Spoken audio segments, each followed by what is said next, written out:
Hey, so I was looking at a Deloitte product manager role earlier today, and I wrote down all of the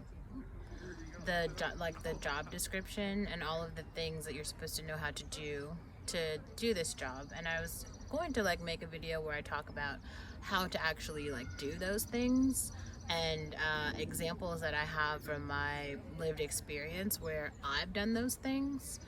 But I didn't bring the sheet of paper, and the internet is going really slow right now, so I can't even pull it up. So I don't know if I could go through the list, but I will talk about one thing I did see that was on the list was about strategy virtually, and I wanted to talk a minute on strategy and how understanding business priorities, understanding a technical backlog, and examining the current state of the industry will help you make better strategic decisions. So when I was just a young buck, getting into that's so funny. When I was just a youngin' and I was getting into tech in general, there were so many things that I did not understand about the business. Because I worked with financial companies, social media companies, news companies, now anti-poverty companies, and I did not study business in school. I did take one financial accounting class, but it did not really do I didn't take the introduction to business class, which honestly I think everyone should take that class or some form of it online so that you understand the different aspects of a business, like human resources, accounting, engineering, strategic management, leadership, orgs, and then different sectors of the business. Maybe there's customer success if you're in a larger org. Maybe the company is broken up into product groups. So if you're thinking about a social media company, you might think of groups as a product. If we think of Facebook as a company, for instance, there's a group focusing on online groups. There's another group focusing on, it's called main platform. There's another group focusing specifically on mobile, WhatsApp, Messenger, right? So there are all of these products within the larger organization. Now that's a really large organization at this point, so it might not make sense if you're working in a smaller company to think about that as a good prototype, because those are different products. But in a smaller company you will have projects, and that's where project management comes in, and really your ability that's why it is important to understand the business strategy and what it is as a business that you are trying to accomplish. I think a lot of engineers overlook this portion of the business or the company simply because they aren't making those direct decisions. There's someone else who's making those decisions, and then information is traveling down the funnel to the engineering team, and then they're finally able to say okay, I need to build this thing, mostly because my PM told me to do it. And it's one of the things that actually becomes really difficult when engineers transition into project or product management, because like they don't really understand what the other people in the company are working toward, like what their goals are and how they're making decisions. And so there's like misalignment in terms of what the engineering team might prioritize and what the business unit might prioritize. And so when an engineer might make a decision thinking that strategically it is a good decision, if it is out of alignment with what the business units have prioritized, it won't work. And so I just wanted to talk a little bit more about that. So usually in any company that you go into, right, like if it's a finance company, it's really important to understand first and foremost, what is the business of the company? Like a lot of companies now have like blog spaces where they are writing about how the leadership orgs are making decisions, how those decisions are trickling down to the customer, certain features that are on the horizon, problems that they have decided to fix because they've gotten feedback from their stakeholders, like the board of trustees or other people who are in, pretty senior positions and who are helping to make strategic decisions for like the entire company. So there are usually like letters that come out every quarter, definitely annually, but I think quarterly as well, like letters to the stakeholders that let them know like, here's what's going on with our company, here's where we are, here's what we care about. And as a junior person, a lot of times like you don't read those letters because maybe they don't seem like that critical or important, but they actually are, because they tell you like, well, given like what we've done in the past and information that we've gotten in the past, now we've decided to do XYZ, and here's how we made that decision.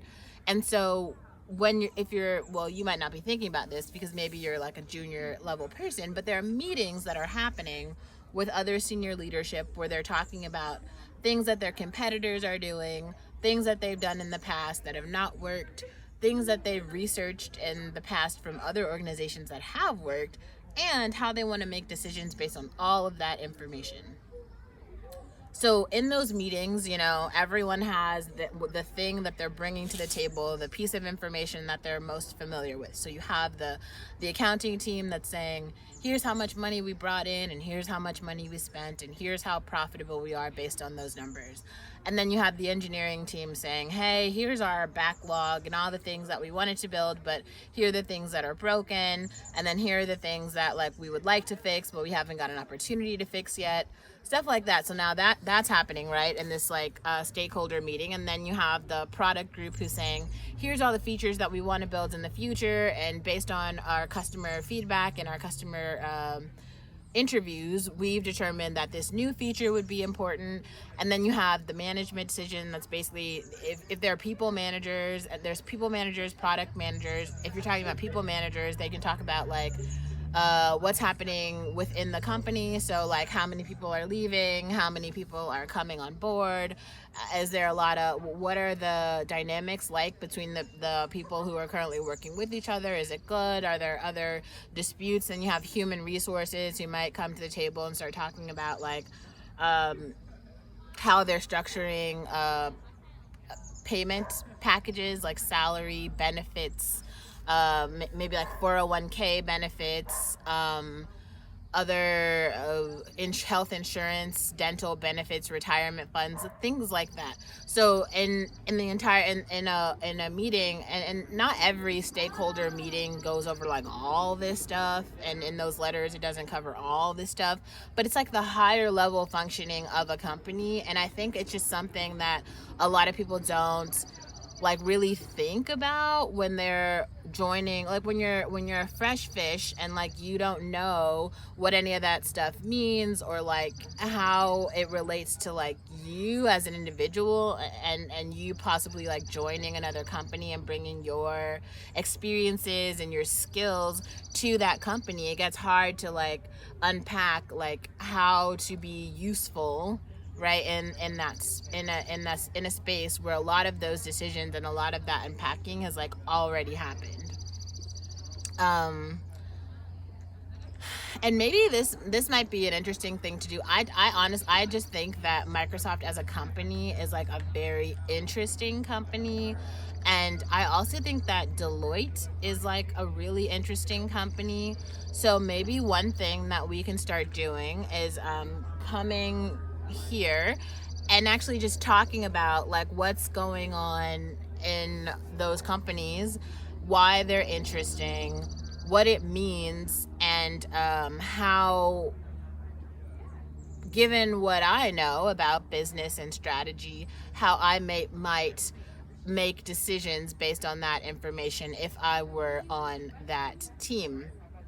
Um, so I guess more than talking about strategy and exactly how I've made decisions in the past on any particular team, I guess this was more of like an introduction to how to figure out how a business works after it's been established, and what the priorities of that business like is, and where to find that information. And it's really public now on all of the websites, but I do think a lot of people just, if they're new, or especially if they haven't worked in a company for long enough, they don't realize like how to utilize the website and testimonials and other resources that are publicly available online to unpack that information, and why it is useful to them, or what they could do about that information, given these things are like top of mind. These are things that are like broken, or things that have not been solved in this industry. Now, a lot of companies also are they're producing like podcasts where they're bringing in leaders from all different teams, and they are also talking about like, here are things that worked in the past, here are things that haven't worked, here's how we've been like working through solving these problems and creating more content about like what it is and like what it means, and how we're thinking about making decisions in the future. And for some reason, I don't see a lot of like early career developers actually reading those, analyzing those, and making it and writing about it, talking about it, getting a really deep understanding of like why companies are saying that, because they do want smart people to join those teams and contribute to solving those problems. Like the new grads, you guys are the ones who are going to like go into these companies and like help make better strategic decisions. Like, you're going to be the one to solve these problems that we have not been able to solve yet. So that, those are spaces that you can utilize to start to understand what those problems are. But I don't know why, for some reason, a lot of those resources are like overlooked, and there's some like idea that like that those things aren't useful or important, and they are. They're actually really great. So maybe we'll pull one up and we'll go over it. So I'm sitting by the red flowers. These are the Thrive roses now, but maybe we'll go somewhere else and talk about one of those letters.